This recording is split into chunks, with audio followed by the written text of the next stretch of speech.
A lot of pictures from across the region. We've shown our viewers a lot of them throughout the day, throughout yesterday as well. But let's take a look at some of them right now. We're going to go to Duxbury first. Someone's deck ended up on Gurnett Road. Look at this. That's a deck severed from a house out there on the road that is clearly not where it is supposed to be. We'll take you to Scituate. A similar situation there. A set of stairs ended up at a home on 3rd Ave. The stairs used to be at a neighboring home. Look at that.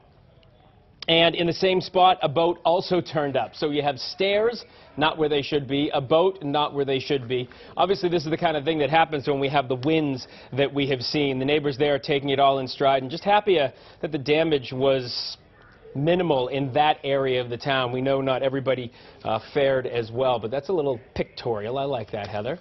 And when we get more pictures in from the folks, we will bring them to you as well. Back to you guys.